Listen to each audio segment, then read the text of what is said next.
Hi, today is the final day of my 7-day self-imposed Facebook Live video challenge. Um, so I would like to talk to you about something that's really close to my heart. That's to be who you are, trust your inner guidance above all else, and really trust your voice. As a gay Asian immigrant who has lived on 4 continents, I've had my fair share of experiencing prejudice and how others told me who I am, what I do is not alright. It's not okay. Hi, Marie. I'm so glad you can join me. And and by the same token, I've also had the good fortune and the blessing to really come to experience how important it is to be true to who I am and to trust my guidance. So today I'd like to share with you an experience I had back in 2007. I had the privilege and also a good fortune to participate uh, at this body-mind integration retreat, so what we call somatics retreat in a Tibetan Buddhist monastery in Kathmandu, which is the capital of Nepal, in October 2007. So my teacher is this wonderful white American woman who has her PhD in physiology, and she's had years of working with Tibetan Buddhist lamas. And in fact, her teachers, has this monastery in Kathmandu, and she is so respected by her teachers that she was granted permission to hold this retreat at the monastery. So there were 28 of us from the US, Germany, and Australia. And interestingly enough, I was the only Asian person. And it was just so fascinating to see our different experiences. Even before getting there, I flew via Mumbai in India. And at the airport checking in, I was really surprised how rude the people were. These Indian officers were with me. They were so dismissive. And I didn't really know what was going on until they opened my Australian passport. And all of a sudden, they apologized. They said, oh, we're so sorry. They thought I was Nepalese, because apparently I look like a particular ethnic group, the Sherpas in in Nepal. And so I guess to them, there's that social hierarchy. So it was okay for them to treat me with so much disrespect and being dismissive with me until they realized I wasn't a Sherpa. Anyway, so that was an interesting start to the 2-week experience. It was really amazing being at this monastery with 114 monks. And so every morning we would get up around 4 to meditate for over 2 hours before sunrise. And just the whole experience was so, it's such a, as I mentioned, a privilege to have a taste of that monastic life. And these Tibetan Lamas, there were 2 Tibetan Lamas around. Their ability, they've practiced mindfulness, meditation all their lives. They were in their, I would say, 60s or older. So a lot of their perceptions are just, to ordinary humans like us, they are miraculous. They so it was interesting. There were opportunities for the 28 of us from these 3 countries.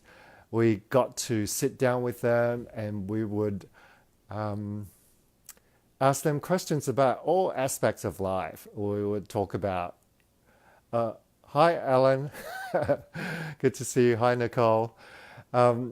So we would sit down with these amazing lamas and ask them about, just get their advice on all, all aspects of our life, um, covering anything from money issues, work issues, relationship issues.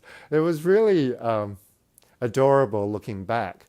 And of course, I this so by this time I had been on this conscious journey for 10 years. I had been meditating and studying under different teachers for all those years. And so I was really friendly with this particular Lama, and I could tell that he was really interested in hearing about my experiences. We have this connection. So one night we were at the dinner table. He asked me about my work. And at that time, I was working in Sydney for the leading gay and lesbian community health organization. It was the most amazing job I've had, making a difference. So he really wanted to know more details about my job. So, so I finally told him that I'm gay, and I work with gay men. Oh, hi, Karen. Good to see you. And it was really surprising that within the minute he stood up. He went totally silent as soon as he heard that I was gay. He stood up and left the table.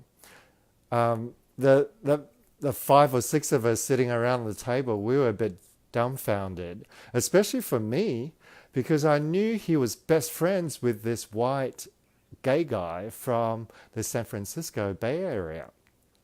So I just couldn't work out what happened. So the next day, this white gay guy actually had a chat to the Lama. He found out for me that this Lama apparently thought homosexuality is a white thing.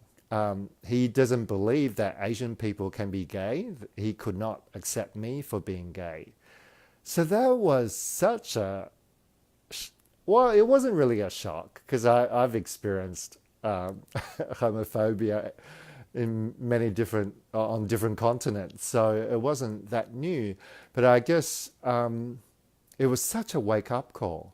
It was such a blessing for me to realize, oh my God, he is amazing when it comes to energy perception and intuition, but when it comes to equal rights, and I must also say another part of my experience in Nepal was I just didn't agree with the way women were treated. It was totally a patriarchal society, very traditional. So the women were subservient to the men, and even within these what we considered as almost enlightened spiritual beings, the way they treated. I mean, it was interesting being the only Asian person. Most of my participants that were there, there were white men and women. They had the most amazing time. The people were so warm and friendly towards them. Whereas for me, I would go shopping with these people, right? And I experienced time and time again people being disrespectful, dismissive with me, and they were so rude. And until I opened my mouth I spoke fluent English, and they changed their attitude towards me. So once again, I was treated as this lower class Sherpa by appearance. So it was so interesting to just to observe what to have those experiences, to really come back to myself. And I realized, but when it comes to how I want to treat women or issues of equal rights, I really needed to trust myself. So it was interesting looking back. Once I completed that retreat, I started to really trust my own guidance even more.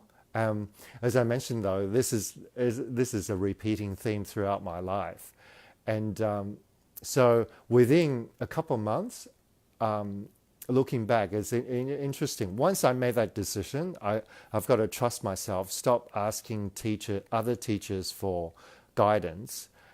Within a couple of months, I came across this wonderful book, Law of Attraction by Esther Hicks, who channels Abraham, this collective energy called Abraham, and a whole face of my life started opening up. And then a few years later, I came to the end of that phase of my life and moved on to other teachings, but continuing to go deeper within.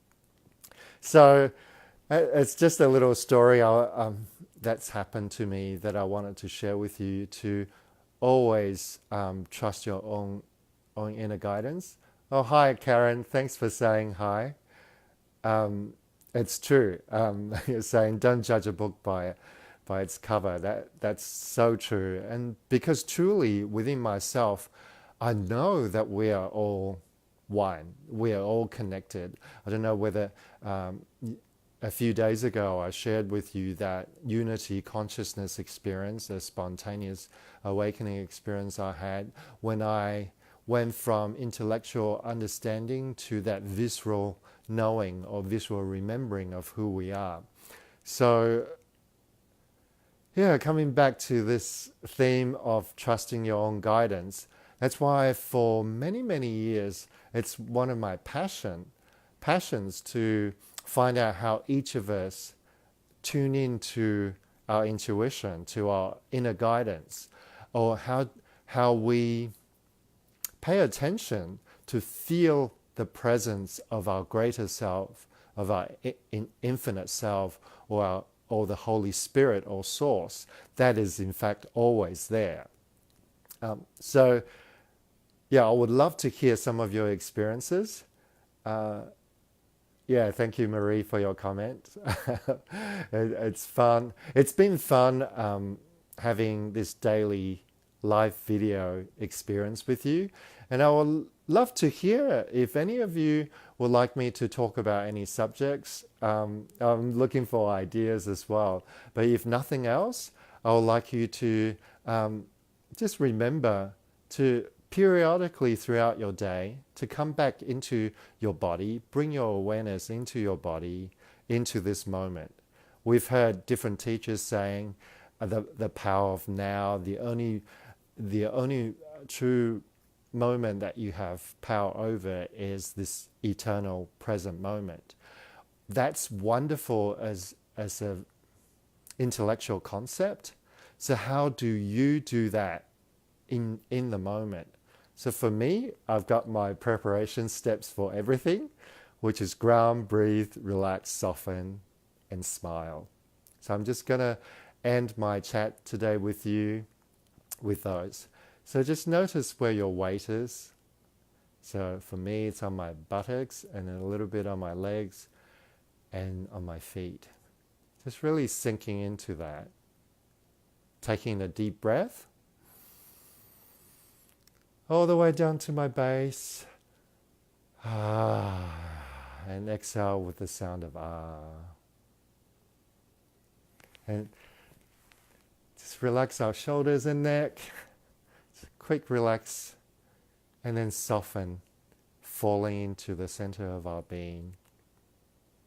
And today I feel like smiling from my belly button.